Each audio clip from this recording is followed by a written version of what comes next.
My name is Justin McClure. I'm here today with Will Sloan. And you're listening to the Important Cinema Club. And today, we're finally doing an episode on the god of cinema, Martin Scorsese. Justin, earlier this week, I went to see the movie Underwater at the Young and Dundas Cineplex, starring Kristen Stewart. I'd never seen a movie before. The images were overpowering. The play of light and shadow. The emotions that seemed boiling just beneath the surface of every shot. I realized that this was a medium that held an almost primal power over me.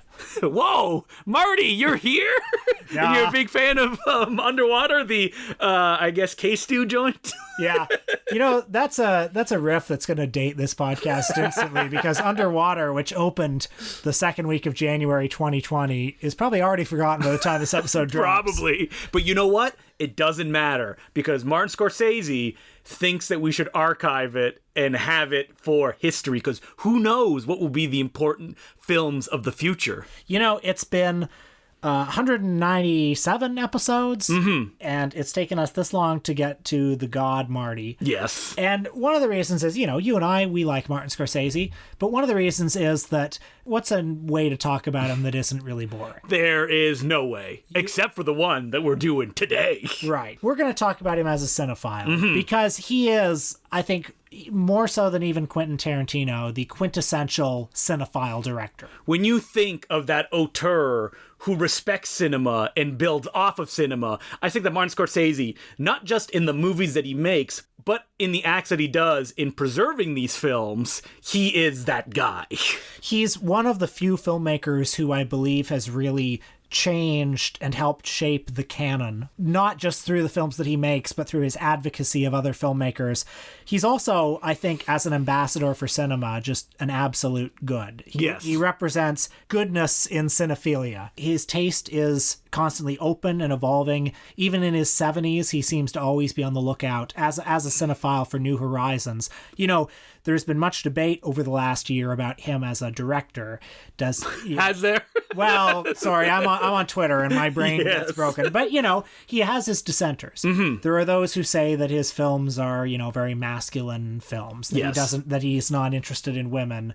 Maybe that's a debate for another time. What I can tell you is that as a producer, you know, of other people's films, as a distributor of other people's films, and as a preservationist of other people's films, he's championed and saved even films from all over the world, films of all different genres, films so unlike the kinds of films he makes. Just recently, you can hear him on a podcast talking to Joanna Hogg, the director of The Souvenir, which he produced. Yes, and him talking about how that film and her previous film moved him as much as it did. In the 90s, he made this long documentary, A Personal Journey with Martin Scorsese Through American Movies. I may be butchering the title slightly. He's also made a couple of other documentaries since then about film, like My Voyage to Italy.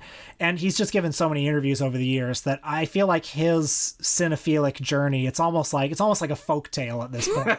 like we've heard him talk about certain movies that were impactful on him many, many times. Yeah. When you hear him talk about neo-realism, or you hear him talk about King Vidor's Duel in the Sun. Not Lost in the Dust. Yeah.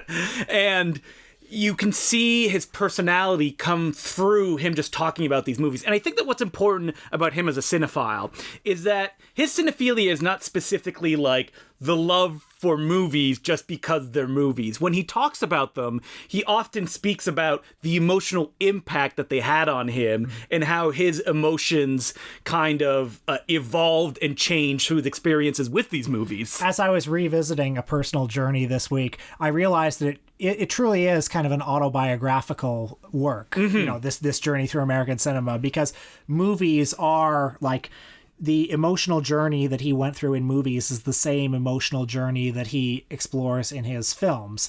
You can tell that with him, this frail, asthmatic Catholic boy who grew up in the Lower East Side in New York, you know, much like the Lutheran Paul Schrader, film was something that is both sort of sacred and profane to him, and film was also something that he sort of lived vicariously through as a child. I think that film, like you just said, it was his gateway to other experiences, that in some way he could have felt trapped in this place, and that place is, illustrated in something like Mean Streets, but films these big budget epics, these Italian down-to-earth dramas that allowed him to experience things he otherwise could not. And I think that when he talks about it, he talks about how it's changed him as a person. And, it's easy to get stuck in the trap of when you're thinking of Martin Scorsese of just like the films that he grew up with. But I think that as we talk more about him, what's really interesting is the fact that it isn't limited to like the American cinema that was out when he was a teenager. It's everything and continues to evolve. And, we all in our heads have an idea of what the Martin Scorsese style is.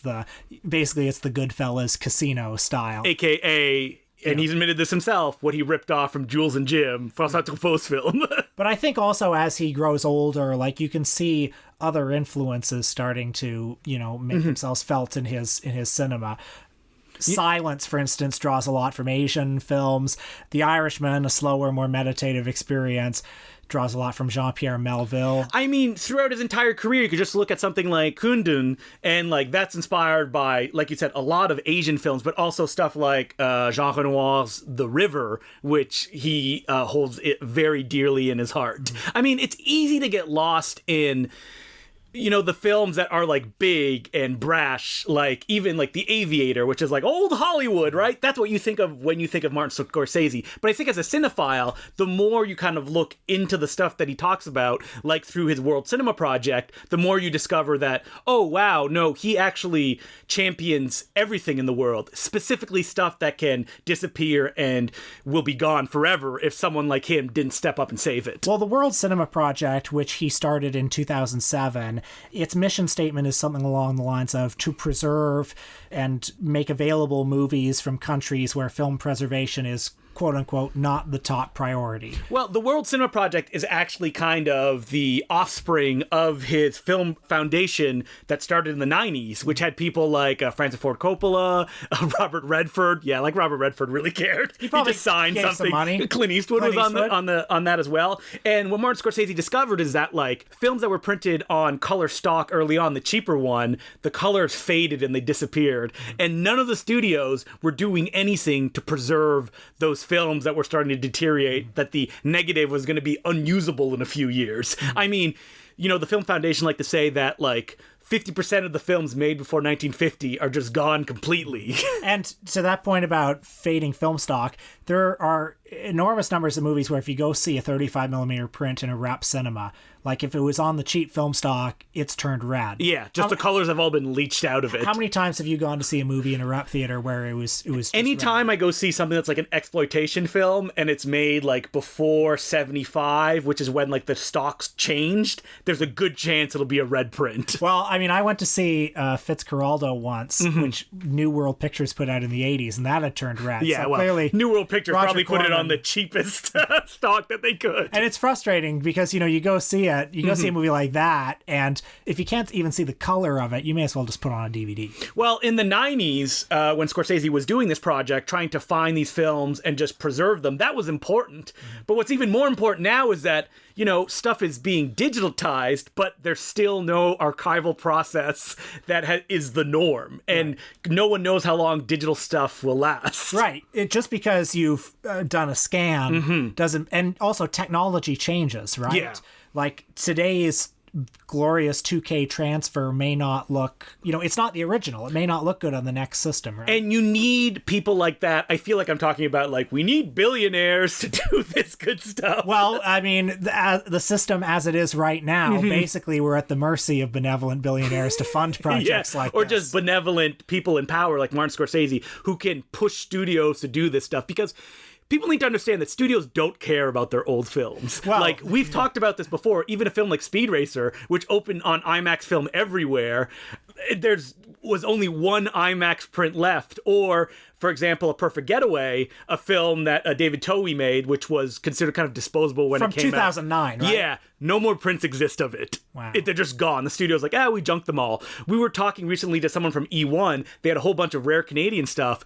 They think they lost the rights, so we believe they junked all their prints. Like films that, I don't know if you were there when we showed Abraxas at the Laser Blast Film Society. I was. That beautiful print. There's no version of that digitally anywhere that looks that good. They may have just tossed it out. God. Yeah, that stuff happens. And it's like what people perceive to be trash or that there's no monetary value in it, they just throw it on the curb. And so those are huge budget American movies. Yes. I mean, Speed Racer, for God's sake. Insanity. A movie that's barely a decade old. Consider a movie like Trances, which is a Moroccan film from 1981, and which is actually the first movie that Scorsese himself handpicked for the World Cinema. Yeah, in 2007. So we both watched that one this week, and it's available in, I think, the first Criterion Blu-ray box set. Yeah, of World Cinema. And it's on the Criterion channel as well, so you can watch it. This is a documentary about a Moroccan band called, I have it written here, Nas El Jouane. Yes. Maybe I pronounced it wrong. It's not like that. It's Nas Rawan, I believe, Oh, the way that it's Rawan, pronounced. okay. I was literally watching the documentary and I like wrote it down when they said it. But I think it translates to trances, which is why that documentary is called that. And, you know, these guys, they're troubadours.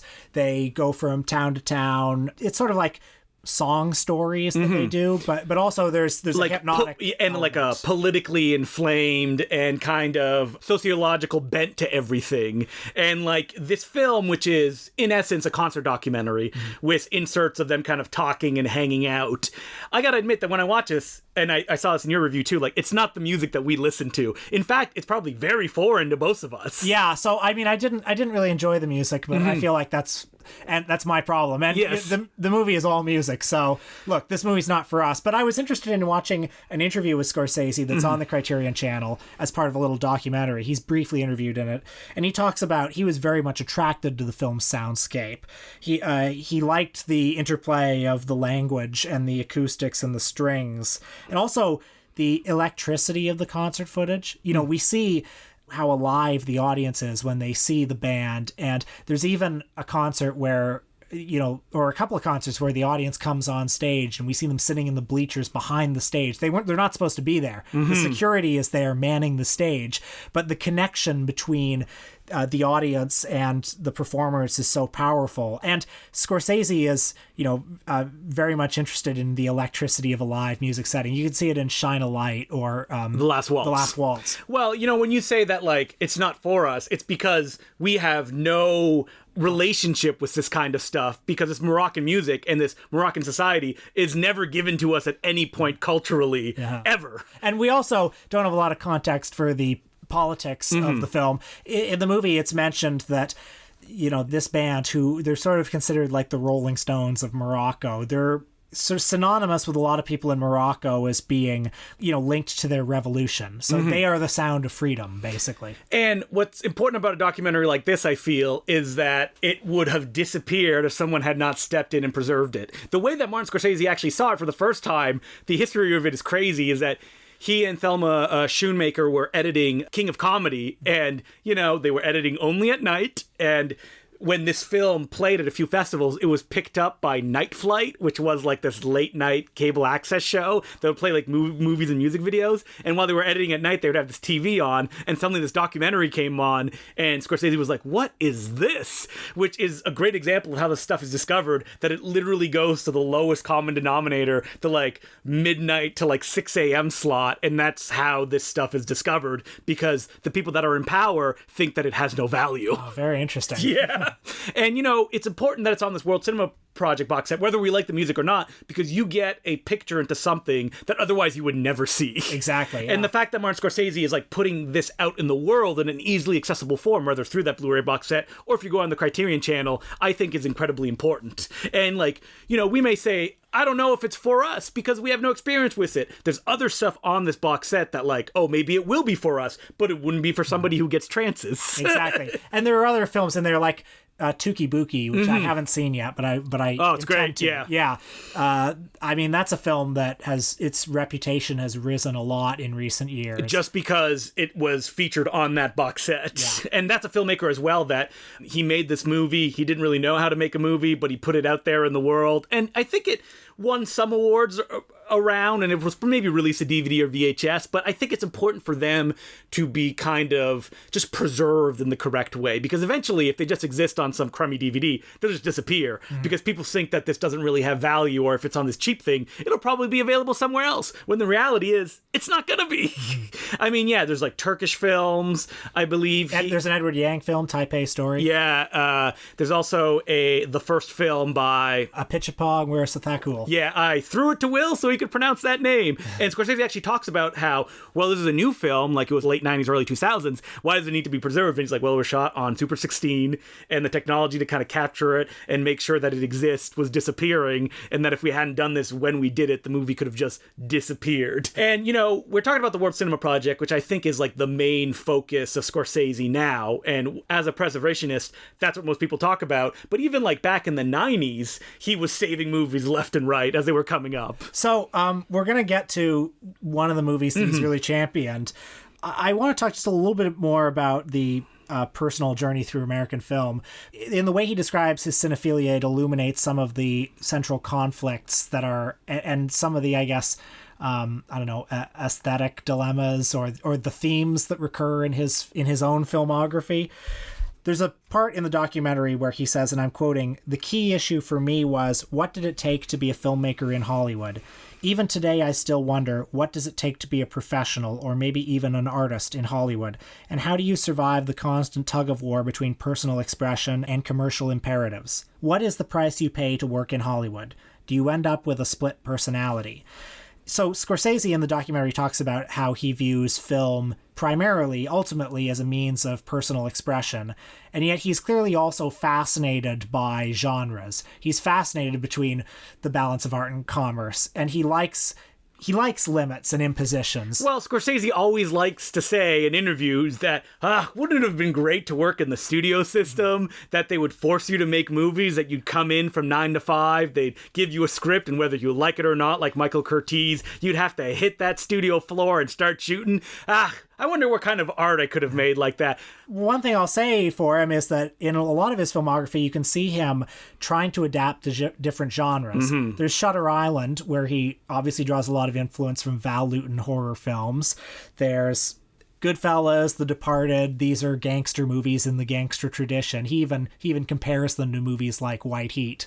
Or Age of Innocence, where he's kind of, I mean, not only riffing on Merchant Ivory films, we have Daniel Day-Lewis, but he's also like looking back to like George Cukor kind of high melodramas as well. I think when he takes on a project like Cape Fear and The Color of Money, part of the attraction for him is the idea of, well, how much of my personality can I impose on this, frankly, commercial product? Even something like After Hours was also a commercial imperative for him. Like, I need to prove to the money men in the studios that I can take something entertaining and deliver a product. The Aviator, too. Yes, yeah. The Aviator as well, which was a script that is pure Martin Scorsese, but was not one that he originated himself. So there is that, like, push-pull between everything that he does. But I would say that Scorsese, other than maybe something like The Color of Money and Cape Fear, he has mostly followed his own muse. And he said that like Cape Fear is something that he felt a little bit uncomfortable with when he made. That was supposed to be a Steven Spielberg project. Yeah, who ended up producing it. Yeah, that's right. Also, when he talks about Duel in the Sun, and I can listen to him talk about Duel in the Sun all day, he talks about how the images were so overpowering and sort of the hint of sex was so strong in it. It was almost too intense for him as a 4-year-old to take. And he clearly regards film as, like, he's attracted to the disreputable side of film. He talks in the Personal Journey documentary about, you know, in addition to the prestigious films, the Cecil B. DeMille movies, which he probably also enjoyed for their kind of, seamy side as well. But he was also particularly interested in disreputable filmmakers like Samuel Fuller or Phil Carlson or, probably even Alfred Hitchcock to some extent. Today, you can see him in documentaries all the time from filmmakers from all over the artistic spectrum. Yeah, Bud Bedecker. Larry Cohen, he's in the King Cohen That's documentary. Right. Like, his phone must ring, like, he has a separate, like, filmmaker documentary phone that they call him. If he's busy, they get Joe Dante. Yeah. But if he can talk, he'll show up and he'll do it. Or Richard Schickel made a documentary about Charlie Chaplin in the early 2000s, and Scorsese's in it talking about he's talking about Monsieur Verdoux and A Woman of Paris, and he seemingly memorized the whole film, so he can just talk about them shot after shot after shot. If you go to IMDb and you click Martin Scorsese as himself, I believe he has something like 320 credits. That he's not doing this because this is how he pays the bills. He's doing this because he thinks this is important. I mean, even before he made any films, he was a teacher, and I think that idea of teaching and spreading this love of cinema is as important to him as anything in his life. It's also interesting looking at his NYU course syllabus, and this is when he was in his 20s, I think, and a lot of his classmates were probably around the same age as him, and some of the movies that he showed at NYU were Force of Evil, The Bandwagon, Johnny Guitar, The Searchers, El Dorado, and The Nutty Professor.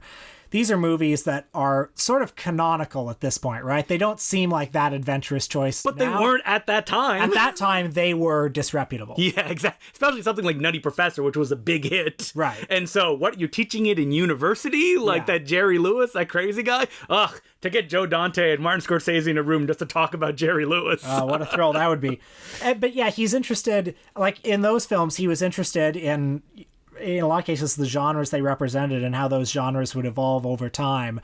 Whenever he's talking about genres, and he devotes different sections to the Western, the musical, the gangster film, in every case, it seems he's fascinated by the loss of innocence that happened after the Second World War, how the Western got darker, the musical got darker, gangster movies. In gangster movies, gangsters were replaced by, capitalists. Yeah. So as a cinephile, I mean, he's often talked about as this symbol of auteurism. As much as he is a champion of personal expression in film, he's also, in the way he talks about movies, fascinated in how movies just evolve naturally over time, the way that society changes movies. And just like how movies can have an emotional impact on people, not just specifically of like, I am reacting in the way that the filmmaker wants me to, but in how these images affect me and I take it internally throughout the rest of my life. Why don't we talk about a movie that he really put on the map, which is Peeping Tom. Peeping Tom, directed by Michael Powell. One half of Powell and Pressburger. Yes, the filmmakers who made Red Shoes and Black Narcissus. And Peeping Tom is the film that killed Michael Powell's career. It was made in 1960. It's kind of like a Hitchcockian thriller. Same year as Psycho, in fact. Yep, about a man that goes around filming the deaths of women, which he kills himself with a tripod with a little knife on the end. Now, I know when I give that synopsis, it sounds very gimmicky, like, the knife on the tripod. Ooh, what a great kill. But what the movie's really about is voyeurism and the way that we're affected by movies, seeing emotion in movies, and what is real in those emotions. Yeah. And this is a film, like I said at the beginning, that killed Michael Powell's career, that people thought was trash, and then it just rubbed them in the wrong way. Yeah, as I was watching it this time, I was trying to figure out, why did this movie kill Michael Powell, but Psycho only propelled Alfred Hitchcock to new heights? I have a theory for that, is that this movie is so slick and it's shot the way Michael Powell shot everything beautifully that was a shock to people to see this kind of violence and this kind of like psychosexual feelings projected on the screen, painted in this way, while Psycho was shot like a TV movie was. Yeah, I mean, Hitchcock used his TV movie crew, so it has a different aesthetic that almost gives it a B-movie aesthetic. Consciously stripped down, consciously disreputable, and gritty in a way that's like, look, this is ugly material, so we're going to shoot it in a very prosaic style. Yes. But yeah, if you shoot the murders in Peeping Tom as beautifully as you shoot the Red Shoes, I guess critics thought that he was somehow endorsing the murders, right? And it's so aesthetically pleasing that a critic or even a viewer can be like, whoa, like, this is very disturbing because I am familiar with all these stylistic touchstones and you're pushing it in a way that it should not be pushed. What's interesting about Peeping Tom is that when it was released in America, it played a lot in black and white. It didn't play in color. In fact, I believe in New York it only played in one theater. And Jim McBride, a good friend of Martin Scorsese, was very influenced by it. And that went into his fictional film, David Holtzman's Diary, was inspired by Peeping Tom and that kind of like voyeuristic gaze on all this stuff. Hearing Scorsese talk about a movie like Duel in the Sun, you can see what attracted him to this. And even, Sex. Yeah. But the way that sex sort of boils under the surface. Scorsese as a director, obviously his movies, he was working in a time of more freedom, and his movies are more frank and explicit in their sex and violence. But his characters are not the most expressive people. Travis Bickle, Jake LaMotta. Okay, I mean, I guess Jake LaMotta yells and screams a lot. Yeah, but like, that's right. They're men who are not in control of their emotions. It's boiling and raging underneath the surface. And probably Scorsese himself at times in his life has not entirely been in control of his own emotions. So yes, that is well documented. Yeah, so you can see what he was attracted to in a movie like Peeping Tom. Yeah, and it's also like the way that you use cinema. Like the main character in Peeping Tom, he is incapable of going out into the world without hiding behind his camera. That he's documenting these emotions through his lens, almost as if like he doesn't have to interact with them. They are real on the other side, but he is kept separate from them. He is a voyeur, so on some point he has a shield, and he's also elevated of the emotions that he's seeing on screen, because as the movie reveals, throughout his life, he was documented. And so like the emotions that he felt are trapped on the screen. And I think that Scorsese can also kind of project the idea of that as well, of like, when you're a cinephile, a lot of your kind of like emotional backbone is through the movies that you watch, yeah, right? he's a voyeur. Exactly. I mean, we're all voyeurs when we're watching these films that were never intended specifically for us. And you can live vicariously through what's happening in those films. Like, films can become sort of like a conduit for your own emotions. If Travis Bickle is expressing something, he's sort of almost expressing it on your behalf, or you can exercise your own demons through Travis Bickle. Yeah. If you're a maladjusted man. You can project yourself onto the Joker and be like, yeah, you're right, the society is the problem. That's right. We should point out, Martin Scorsese did not executive produce the Joker, which was pitched to him, and he said, no thank you.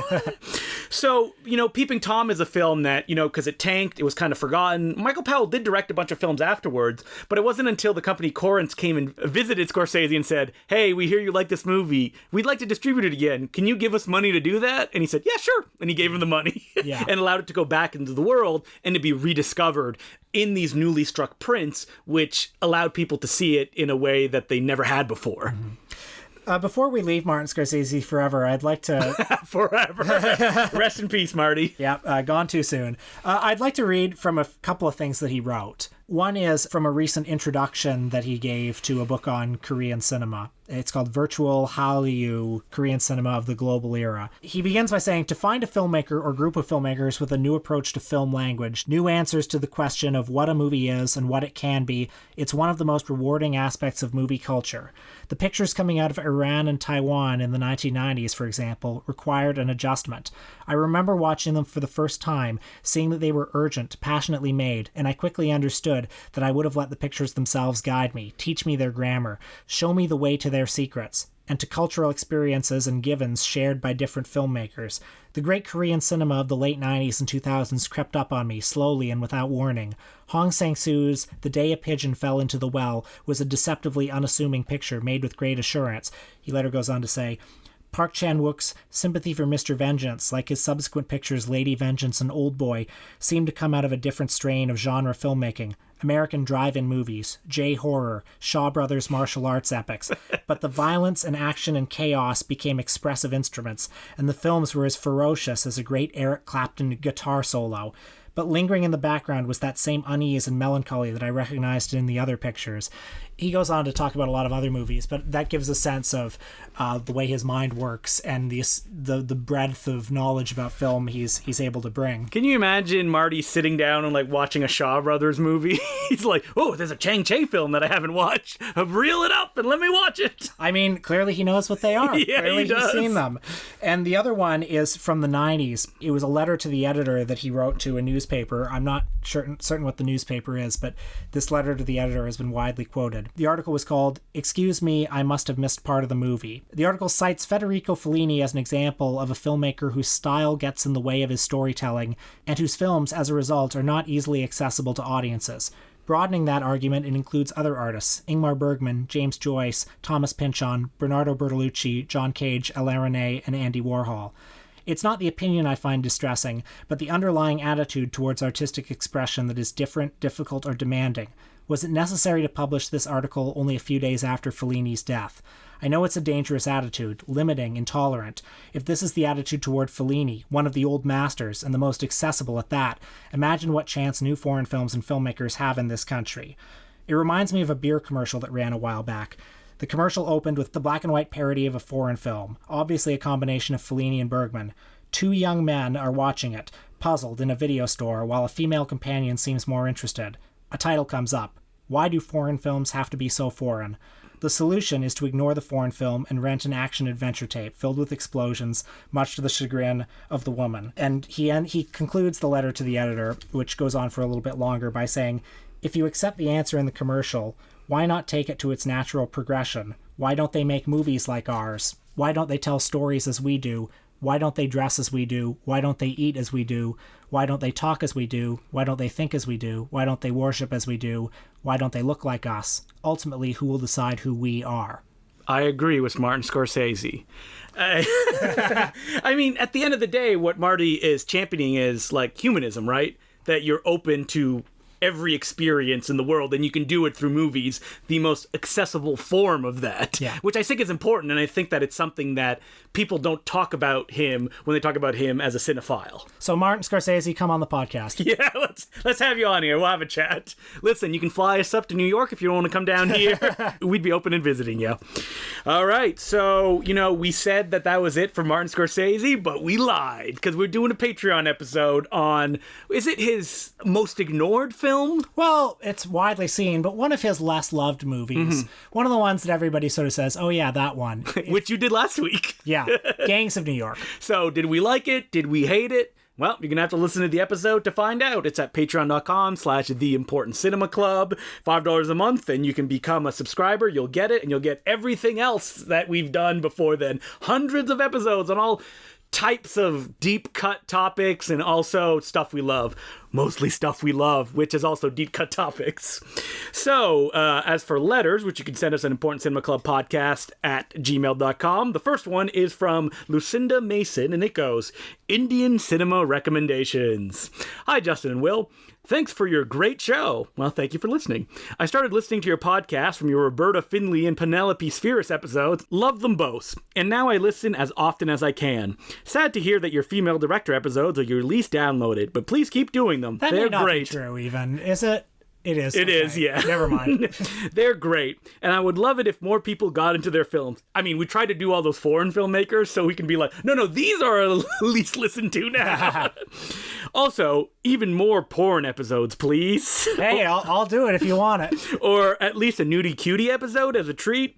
Nude on the Moon is wholesome content that could work as a palate cleanser. Discussion after your talk about something like Forced Entry again. Well, we should point out, if you haven't listened to it in our back catalog, we did do an episode on the director of Nude on the Moon, Doris Wishman. That's right. So check it out. And I'm really excited for Nude on the Moon, another Doris Wishman film, supposedly coming from AGFA at some point. And a beautiful restoration. Yeah, because they own the copyright for those films. And I believe they've been touring them theatrically like a year ago, but I haven't heard any plans of putting them out on Blu-ray yet.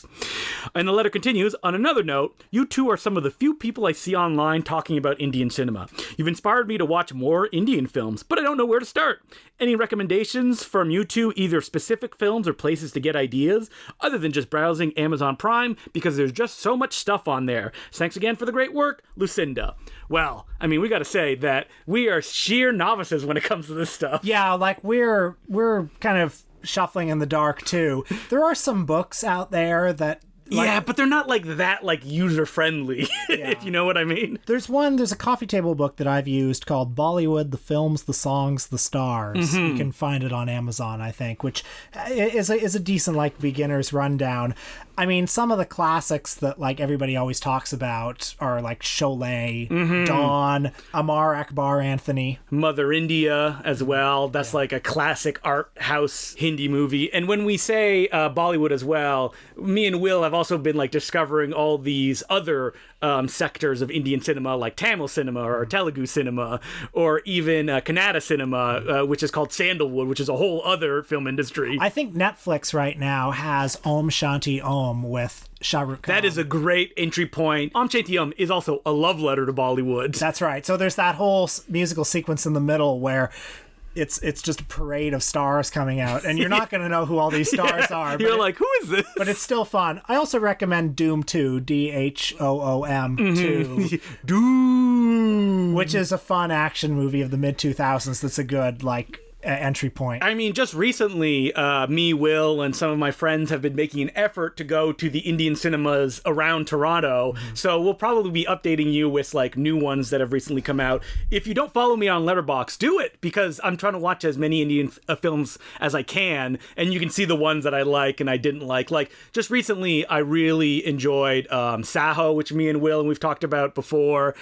Sarah, which we put on our top 10 list, and I believe Saho is available on Netflix, and Sarah is available on Amazon Prime. So you can check those two out if you like. Bajil is another one that I watched recently, which mixes the gangster genre with also a coach teaching an all-women soccer team, and they're put together. Oh, there was one from a couple of years ago called Dangal. Do you remember Dangal? I remember Dangal. Which is a good inspirational sports movie. A little corny, but solid and entertaining. I mean, if you're looking into blockbuster Indian cinema, which I think has been my kind of point of entry. Yeah, that it's always going to be corny, but I love it so much. Yum, yum, yum. There's a film that I don't remember the title of. I mean, we talked about this before when we did our Bollywood episode, is that one of the barriers of entry is just that the titles are not in English. So it's difficult for, dum-dums like me to remember them. Yeah. I watched one recently that it's kind of like Wages of Fear, aka Sorcerer, meets Assault on Precinct 13, and takes place all over one night, where a prisoner that just gets out of jail has to drive a whole truck filled with unconscious police officers while there's a bunch of gang members that are after him. So good, came to the theaters, was a hit, and then just kind of quietly went on YouTube where you can rent it. So check my Letterboxd. I just reviewed it recently. I'll put it in the show notes as well. There's just so much out there. I will just say that there has never been a better time to be a Westerner interested in Indian film, because 10 years ago, 15 years ago, when I first saw my first few Indian movies, the only way to see them was either go to the Indian theater in North Etobicoke, and hope you catch it at the right time, or go all across town to the Indian neighborhood and just blind rent a bootleg DVD. Yes. Now they're everywhere. You can find them on every streaming platform, and it's daunting, but there's so much to discover. I think the problem is you want to find that person or that site that will guide you and say these are the ones that you should watch. I mean, Josh Hurtado on ScreenAnarchy.com, he does talk about Indian cinema a lot, so there's that entryway. But other than that, there really isn't anything. When a new Indian film comes out, there's very few kind of North American sources that cover it. Certainly none of the newspapers. No, which is crazy, because they're there. They should review them. Well, I mean, you think of the alt weeklies. Yes. The alt weeklies that remain. What is alt? What are underrepresented Are there any alt weeklies in Toronto left? Because I believe Now Magazine just closed up. No, they didn't close. They got bought. They're still around. Now Magazine, start reviewing Indian movies. I remember reading a journalist from Toronto being wow, all these foreign films are playing at Yonge and Dundas, right downtown. Whew, that's crazy. I didn't know that. It's you should know that. You're the movie reviewer. You should be reviewing these movies. Yeah. This is your job. Or, I don't know if the answer is to hire a white guy to review them. No, it's not. But surely there must be somebody who is of that diasporic community who can write, who can even do a column to just measure the temperature. Yeah. I think that what I'm looking for when I say that the Times of India, they're writing it from a perspective that it is not mine, is that culturally they're going through different stuff than I'm experiencing. They'll have a context for all this. Yeah, exactly. Yeah. And sometimes the reason that they'll dislike a movie, I'll watch it and be this is great. Yeah. We both watch War and we're this is amazing. And you go on Letterboxd where it's mostly Indian cinema fan, and it's 2 stars, 1 star. Yeah. And you're hey, wait, what the heck? Yeah. And that's because we don't understand the context, and we don't know why they're giving it this, they hate one of this actors or something that. So yeah, it's tough to get into, but me and Will, we're gonna fight through it, and we will have more Indian cinema recommendations as this podcast goes on. We should do a Shah Rukh episode at some point. Should do a Shah Rukh. I feel we can get a non-male actor or choreographer or something like that. Oh, that's interesting. And we could talk about that. Yeah. But yeah, I mean, it is fun to do the big male megastars, because they're the ones that are on top. But I feel there's another perspective we can get through it. But we'll talk about that at another time. So thank you very much for that letter. I hope we had a few films there that you could go out and find. And our second letter goes ranking systems, and it starts, Dear Justin and Will, first of all, I adore the pod. It's provided me with barrels of fun and informative insight writes, so thanks for all the energy you put into the show. I'm curious to hear your opinion on what you might be referred to as critical ranking systems. That is, ranking films out of 5 stars, out of 10 points, perhaps with decimals a la pitchfork.com, or of a certain number of bags of popcorn, or say, 1 or 2 thumbs up. What is your relationship with these ranking systems? Are there some instances in which you take them more seriously than others? And has your attitude about which this change over time? Would love to hear your thoughts. All the best, Evan. Well, I'll tell you something. Obviously, star ratings are stupid, right? We all know that. And of course, I respect all the many great critics who don't give star ratings to their reviews. Pauline Kael, what's she gonna do? Give something 3 stars? Because she doesn't, and I respect that. Here's the thing, Pauline. I know we're going with this. I want to know if I watch this movie or not. Exactly. Yeah. Exactly. So it is very helpful to me as a consumer. Yes. To know if it's a 4-star. I mean, the letter continues. P.S. I would be remiss if I didn't mention my personal preferred ranking system, which is ranking films out of 3 stars. I initially started doing this as a bit, but came to find that ranking out of 3 is perversely fun and sparks lively conversation. There was a sick thrill to awarding a movie I actually kind of like 1 out of 3 stars, because 1 out of 3 isn't too bad, true, or give Rise of Skywalker's 3 stars out of spite for the world. I give this podcast a confident 3 out of 3. Well, that sounds like it has nothing to do with your rating system. You're just a troll at that point. Yeah. Well, I would love the lively conversation that comes out of this. See, I wanna do the Spinal Tap question, which is, well, if 3 is the highest, why not make 5 the highest? Yeah, that's right. Well, this goes to 3. Yeah, exactly. I mean, star rating system was something I hated for the longest time. I was like, no. When I started my first website, I'm like, not ranking stuff on stars. And then I believe it probably switched on Letterboxd, where I started going through old reviews and I was like, do I like this or not? I know I've watched it. So I have actually a very regimented star system, which is 3 stars. If you really want to see it, see it. Like, maybe you'll get some enjoyment out of it. That sounds like 2 stars. No, 3 stars. Okay. 3.5 is, oh, you know what? If this interests you, go and see it. I had fun with it, but it was lacking in some areas. 4 stars is, oh yeah, check it out. This is great. This would be a recommendation. 5 stars, yeah, I don't know, perfect. Loved it. I mean, for me, I feel like 3.5, 4. Those are what you rate a lot of movies. Yeah, 3.5 and 4 is what. If I don't like something, maybe I'll give it 3. Like if it had me, and then it dropped the ball halfway, 3 stars. And if I don't like something, 2.5. If I hate something, like 1, 1.5. But I rarely give those out. So, folks, if you want to translate that into normal people talk, 3 stars equals 2 for Justin. No, see, the thing is, like, 2 stars is failure. That's under 50%. So like 50% is failure. So like if I brought that to like a person in authority, and by authority I mean my parents, they'd be like, "What the fuck is this?" Okay, right? Okay, I see. I mean, 1 star, 1.5 for me. That's failure level. That's complete failure level. Yeah. 2 stars, 2.5 out of 5. I mean, yeah. 2 stars, 2.5 is like, I don't recommend this. I don't like this. Yes. But yes, there are images on the screen. Yeah, but I agree with you. There are things to recommend in it. I think that your lines up exactly with mine. But after 3 stars, I give a lot more 2 stars than you do, though. Yeah, you do. Yeah. But you're also trollish on Letterboxd with 2 stars as well. Yeah, a little bit. Because here's the thing: when people are seeing that top bar on Letterboxd and they see 1 or 5 stars, they will click on that review because they want to see what that person says. Well, so I'm not disingenuous in those ratings. But, no. But what I will say is that 1 star and 5 stars are both provocations. Yes, They're they statements. are. Exactly. Yep. Yeah. I mean, you were saying earlier tonight that if you see I give something like 4, 4.5, like that will get your interest because you're going to be like, ooh, this sounds good. Well, Justin's been watching a lot of Kung Fu movies lately, and if I see him give a Kung Fu movie 3 stars, I say, no, I'm not going to watch that. No, I wouldn't recommend you to watch it. But if I see him give it 4 stars, it's like, okay, I'm going to watch that. Yes. And if you see me give something no stars, it's a Canadian film, and I will not give it a critical rating. All right, so if you want to send us letters again, it's importantcinemaclubpodcast@gmail.com. What are we doing next week, Will? We are doing Lucretia Martel, Ooh. Director of the recent film Zama, as well as a small number of other films. Small but acclaimed. Yes. She is also the person that led the jury that gave Joker the Golden Lion. Well, I think it's pretty well known that basically certain people on the jury wanted to give the Golden Lion to Polanski. Oh. and she didn't. I mean, I don't know. Maybe this isn't true. Yeah. I've heard it through the grapevine that certain people who were involved in certain other film festivals might have wanted to give Polanski the award. Yeah. So until next week, my name's Justin Clue. I'm Will Sloan. Thanks for listening. Justin here, just interrupting for a moment to clarify the Indian movie that I was talking about was Kaithi, K-A-I-T-H-I.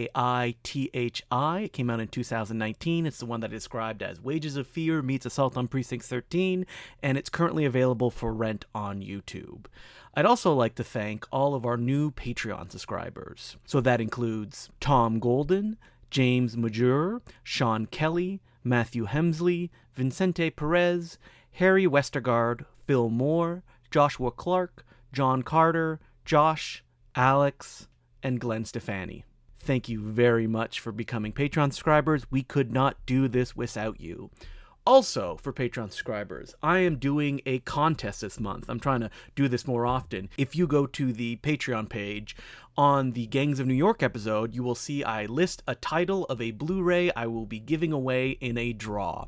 So if you would like that Blu-ray, go to patreon.com/The Important Cinema Club, become a member, listen to all those episodes, and also enter your name in the comments of this week's Patreon episode, which again is Gangs of New York.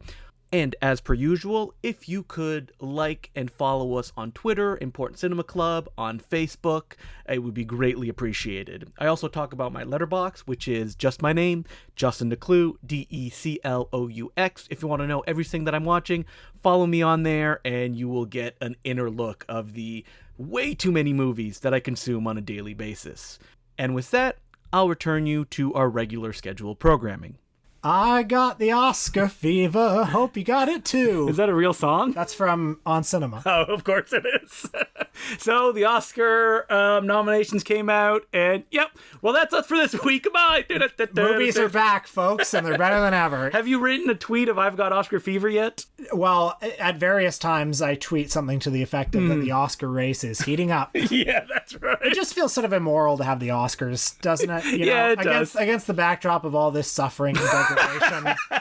I mean, there should be no entertainment. Australia is burning to the ground. There are kids in cages at the border. Mm-hmm. It's just China is locking up its Muslim population. Awful. Just so much pain and misery in the world. Mm-hmm. So I think they should cancel the Oscars. Yeah, especially because Adam Sandler did not get nominated. I know. Speaking of misery and pain. Yeah, looking at the Oscar nominations, I felt all interest in the proceedings just evaporate because there's not one name on that list that I'm like, ooh, I hope they win. Yeah. So it's like, I don't really care. I mean, who cares if somebody wins an Oscar? Me, if the Sandman wins. Yeah, it's only in that case where it seems like, an absurd miracle. Yeah, exactly. But yeah, if you tell Michael Keaton for Birdman. That would have been nice. Sylvester Stallone for Rocky. Creed. All the few who I've actually invested myself in have all lost over the years. So, if you told me that Quentin Tarantino is going to win this year, I would say, I don't care. Right, yeah, I don't care. Yeah. I mean, his place among the immortals is assured anyway. Who cares? Yeah. And there's not going to be any host. I guess what I'm curious about is with that Adam Sandler point. Mm-hmm. So Adam Sandler's not nominated, and I guess I get that Uncut Gems is a movie that wouldn't appeal to the hypothetical Academy voter. Yes. All of the Academy voters we know are old. Kevin Smith. Is he an Academy voter? Yes, he is. Of course, he probably would like that movie. Yeah, he probably likes Uncut Gems. No, I'm thinking of people like somebody like John Peters, like who's an old guy who's in the Academy, or I don't know. Well, Olivia de Havilland going through her screener pile probably isn't going to be excited for Uncut Gems. Well, I mean, obviously they only watched the films that popped up on Netflix. That would only explain all the nominations the two popes got. Well, this is the thing, because clearly I live in a bubble. I live in an echo chamber, just around people who agree with me. What I know is that I've heard many people be excited about Uncut Gems. Mm-hmm. Many people actually excited in a way that people aren't excited about movies that often. And then there's The Two Popes, which I don't hear anybody being excited about. And I think that just shows me that I live in a bubble. Clearly, there are lots of people who just watch The Two Popes on Netflix. Yeah, but The Two Popes is also accessible. Like, I guess that the people who are Academy voters looked at their screener pile and went, ugh, it's so hard to have to reach over and put a Blu-ray in and have to watch it or log in and do a screener. Netflix is already on my Apple TV. Let's just see what Academy Award nominated films are on here. Well, okay, I also get that a lot of people watched The Two Popes, but how were there that many people who were excited about it? Excited enough to write Jonathan Pryce's name down? And I'm sorry, I haven't seen The Two Popes. It might actually be wonderful. I just don't hear any excitement about it. It's directed by the guy who did City of God. I love that movie. City of God is great. And then he made films after that, like Blindness with Don McKellar. And that won Best Picture that year, right? Blindness? Yeah. Of course it did. So where are you going to tune in? Are you going to go to, I guess, a Cineplex Oscar event? You're going to sit from the comfort of your own home? I am going to the Paradise Theater to watch it. Are you? Yeah. Here's why I watch the Oscars. It's because, I care about cinema. Mm-hmm. And this is, for better or worse, the moment when culture stops and talks about cinema. See, the funny thing about the Oscars is, I like to say that, Twitter, terrible. Don't want to see all those jokes during the Oscars. But me sitting in a room with all my friends and we're riffing, that's great. Love it.